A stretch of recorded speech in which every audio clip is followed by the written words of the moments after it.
previous price performance do not guarantee the future returns or the future performance, but they do help to analyze how the performance has been. In this video, I will be sharing about seasonality analysis. अगर आप यहाँ पर screen देखोगे तो आपने ये ऐसा image बहुत बार पहले कहीं देखा होगा। जनवरी, फरवरी, मार्च, जुलाई, दिसंबर, निफ्टी अगर यहाँ पर मैं देखूंगा तो ये निफ्टी के परफॉर्मेंसेस है। इसको हम बोलते हैं सीजनलिटी एनालिसिस। अब सीजनलिटी एनालिसिस कब काम आता है और आपको इसको कैसे यूज करना चाहिए?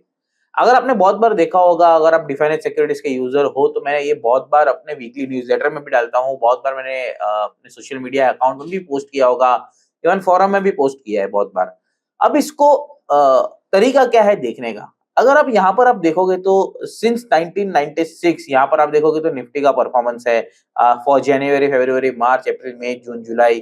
ओके, अब आप इसको अगर आप डिफाइनेंस के यूजर हो तो आप ये इमेज और ये परफॉर्मेंस कहाँ से ला सकते हो? तो आपको क्या करना है, जोन में जाना है। यहाँ पर मैं जोन पे गया, यहाँ पर आप देखिए सीजनलिटी एनालिसिस है लेफ्ट हैंड साइड पे। अगर मैं सीजनलिटी एनालिसिस पे यहाँ पर क्लिक कर रहा हूँ तो मुझे दिख रहा है सीजनलिटी इंडेक्स। ओके, अब यहाँ पर आपको एक पेज खुल गया है जो आपको पूछेगा कि आपको कौन सी स्क्रिप्ट देखनी है। अगर मैं निफ्टी 50 डालता हूँ यहाँ तो मुझे निफ्टी 50 का परफॉर्मेंस देगा। ओके, तो ये निफ्टी 50 है। अगर मैं निफ्टी 50 डालता हूं तो मुझे यहाँ पर स्कैन पे जैसे ही क्लिक करूंगा तो मुझे यहाँ 1996 से जो डेटा हमारे पास अवेलेबल है सिंस 1996 है। और यहाँ पर मैं नीचे जाता हूं, अगर आप देखोगे तो एवरी ईयर का परफॉर्मेंस है मंथ ऑन मंथ। और राइट हैंड साइड में अगर आप ये टेबल देखोगे तो यहाँ पर ये ईयरली रिटर्न निफ्टी ने कितना परसेंटेज दिया है, पॉजिटिव नेगेटिव जो भी है वो।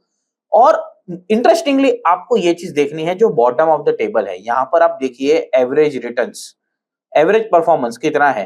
तो जनवरी is the worst for Nifty with -0.23%। अगर आप देखोगे तो राइट फ्रॉम 2019 -0.3, 2020 में -1.7, 2021 -2.48, 2022 -0.08, 2020 was the least with -0.03%। यहाँ पर आप देखोगे तो लास्ट 5 साल में कंसिस्टेंट नेगेटिव रिटर्न है। अब यहाँ पर आप देखोगे तो जनवरी के बाद जो फरवरी है 0.88%, मार्च में 0.15%, April is good with around 2% average return. अब अगर आप डिफाइनेंस के यूजर हो तो आप इसको एक्सपोर्ट भी कर सकते हो। यहाँ पर आपको ये डेटा चाहिए कहीं पोस्ट करना तो आप एक्सेल में एक्सपोर्ट कर सकते हो इसको, एंड आपके हिसाब से इसको और एनालिसिस कर सकते हो। सेकेंडरी, अब मुझे लगता है कि ये निफ्टी में बॉटम हो गया। अगर आपको कोई इंडेक्स देखना है तो समझ लो कि मैं देखता हूं कि निफ्टी आईटी इंडेक्स। ओके, तो निफ्टी आईटी का अगर मैं परफॉर्मेंस देखूं तो निफ्टी आईटी का फॉर द मंथ, जैसे हम लोग ये मार्च के महीने में है तो मार्च के महीने में आप देखोगे तो एवरेज इज 0.22%। इसका पिकअप कब होता है? मई 1.58, जून 1%, जुलाई 4%, अगस्त 2.28, सितंबर 2%। तो अगर आप एज एन इन्वेस्टर हो तो ये मेरे पास कब से डेटा है? अगर मैं एवरेज देख रहा हूं तो right from 2004, which means that मेरे पास नियरली 20 इयर्स का डेटा है, राइट फ्रॉम 2004 टू 2023। तो मुझे लगता है अगर यहाँ पर आप देखोगे तो जैसे मैंने कहा कि March, January, February, March are basically flat to positive numbers हैं यहाँ पर, बट जून, जो अप्रैल, मई, जून, जुलाई, ये जो 4 महीना है, इनफैक्ट इवन अगस्त, ये जो 4-5 महीने हैं ये आईटी के लिए बहुत पॉजिटिव होते हैं। तो मुझे ये 3 महीना मिलता है अक्यूमुलेट करने के लिए आईटी इंडेक्स में। तो मैं क्या कर सकता हूँ, जनवरी फरवरी में स्लो एंड स्टेडी अक्यूमुलेशन करूंगा, सो दैट अगर ये रैली आ गई, जो पास्ट परफॉर्मेंस, अगर ये एवरेज परफॉर्मेंस है, मैं तो एवरेज ले रहा हूँ for last 20 years, so probably in case if we see that के जो नेक्स्ट 3-4-5 मंथ्स है, अगर इसमें पॉजिटिव मोमेंटम आता है तो मैंने जो अक्यूमुलेट किया है जैन फेब मार्च, जो फर्स्ट 3 मंथ्स में ऑफ द ईयर अक्यूमुलेट किया है, वो उसका बेनिफिट मुझे नेक्स्ट 4-5 मंथ्स में मिल सकता है। अगेन जैसे मैंने कहा कि ये पास्ट परफॉर्मेंस फ्यूचर गारंटी नहीं देता, but probably the outcome can be in favour of you as an investor के जब मैंने एक्यूमुलेट किया है, probably not in April, not in May, probably we may see that June, July, August में ये positive returns दे दे। अब आता हूं एफएमसीजी पे, बिकॉज एफएमसीजी का अगर आप देखोगे तो ये एक बहुत इंटरेस्टिंग डेटा प्ले करता है सीजनलिटी एनालिसिस के लिए। और अगर आप जैसे डिफाइनेंस के यूजर हो, अगर आपने न्यूज़लेटर पढ़ा रहेगा जैन मंथ में भी मैंने कहा था कि Feb is the worst for FMCG index, और फेब में हमने देखा कि 2% नेगेटिव इंडेक्स था। अगर आप यहाँ पर देखोगे तो Feb 2024 first month -3%, 3.36, second month of the year -1.92, nearly 2% down. But अगर आप एवरेज रिटर्न देखोगे, so this is right from 2011 to 2023 तक का अगर हम डेटा देखें फॉर 13 ईयर्स, तो यहाँ पर आप देखिए पॉजिटिव 3%, पॉजिटिव 3%, पॉजिटिव 2.5%, पॉजिटिव 1.5%। तो नेक्स्ट 3-4 मंथ्स जो एफएमसीजी के इंडेक्स के लिए होते हैं, मार्च, अप्रैल, मई एंड जून, तो यहाँ पर मुझे इवन जुलाई, लुक एट 3%। तो मुझे लगता है कि जो जैन फेब में आपके पास अपॉर्चुनिटी मिलती है एक्यूमुलेशन की, ये नेक्स्ट 3-4 मंथ्स के लिए सीजनलिटी एनालिसिस के हिसाब से there could be a beneficial for FMCG index. अब एफएमसीजी इंडेक्स तो आपने प्लॉट कर लिया, आईटी इंडेक्स हमने प्लॉट कर लिया, तो आईटी में कौन से स्टॉक्स की परफॉर्मेंस कैसी है मंथ ऑन मंथ, हम वो भी देख सकते हैं। तो हम वापस क्या करेंगे, सीजनलिटी स्कैनर में जाके सीजनलिटी इंडेक्स में, सीजनलिटी में जाएंगे, वहां पर अब सीजनलिटी स्कैनर है।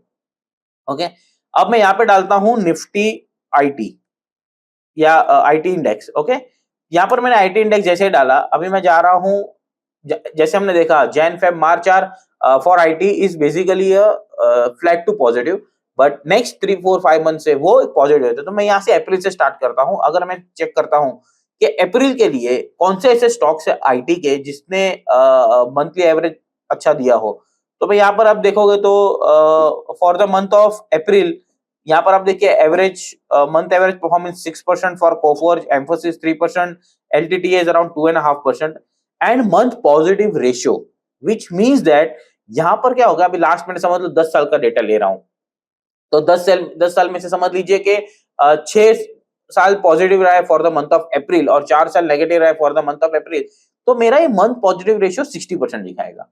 अगर समझ लीजिए कि 7 मंथ्स नेगेटिव है for a stock and 3 months, in fact last 10 years में से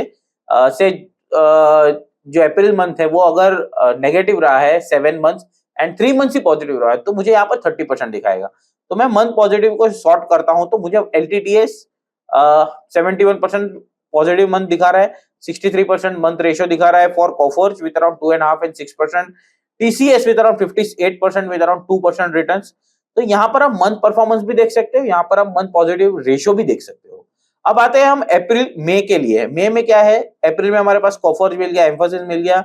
अब हम देखते हैं कि for the month of May क्या आता है, तो अगेन एलटीटी एलटीआईएम और कोफोर्ज हमें मिल गया 8%, 8.6, emphasis with around 5.67, persistent with around 2.5। तो इस तरह से आप स्टॉक सिलेक्ट भी कर सकते हो। हम आते हैं एफएमसीजी पे, जो हमने एफएमसीजी इंडेक्स देखी थी। तो हम एफएमसीजी पे अगर जाता हूं मैं, तो यहाँ पर आप देखिए फॉर द मंथ ऑफ, अभी हम लोग मार्च में है, तो for the month of March अगर हम लोग, जैसे मिड मार्च में हम ऑलरेडी पहुंच चुके हैं, तो मंथ मार्च और अप्रैल दोनों देख लेते हैं। तो मार्च में देखिए Marico, Nestle, Radico and Godrej consumer and PGHH, ये जो 4-5 स्टॉक है वो लीड कर रहे हैं table for the month of March. अगर मैं अप्रैल में जाता हूं, तो अप्रैल में भी अगर यहाँ पर मैं स्टॉक सिलेक्ट कर सकता हूं, तो मुझे again VBL, Dabur, Colpal, McDowell, Tata consumer, तो यहाँ पर स्टॉक्स की थोड़ी से रोटेशन चेंज हो गई है। जो स्टॉक्स मार्च में परफॉर्म कर रहे हो अप्रैल में नहीं कर रहे, तो you need to keep a watch on this कि कौन से स्टॉक्स ऐसे हैं जो मुझे देखने चाहिए। एंड अगेन आप सेकंड लेग ऑफ लेयर जा सकते हो स्टॉक एनालिसिस को चार्ट्स पर लेके, कि कौन से चार्ट्स में ब्रेकआउट है, कौन सा चार्ट एक पॉजिटिव मोमेंटम में चल रहा है, कौन सा चार्ट एक बेरिश मोमेंटम में चल रहा है, डेथ क्रॉस के नीचे, डेथ क्रॉस में चल रहा होगा वो स्टॉक, तो शायद आप अवॉइड कर सकते हो। गोल्डन क्रॉस का आप एक फिल्टर लगा सकते हो एडिशनली सीजनलिटी एनालिसिस के बाद। तो आप कोई भी एनालिसिस कर सकते हो सीजनलिटी एनालिसिस देखने के बाद। तो ये सीजनलिटी, इस तरह से आप इसको यूज कर सकते हो और ये बहुत हेल्पफुल होता है टू अंडरस्टैंड कि कौन से मंथ में या कौन से नेक्स्ट 2-3 मंथ्स में मुझे कोई सा सेक्टर परफॉर्म कर सकता है और मुझे कौन से सेक्टर में एक्यूमुलेशन का टाइम मिलेगा। बहुत बार ऐसा होता है कि by the time you think कि ये स्टॉक को मैं बाय करना, एक्यूमुलेशन करना सोच रहा हूँ, एंड वो स्टॉक 30%, 40% चला जाता है, तो you don't get the planned quantity into your account.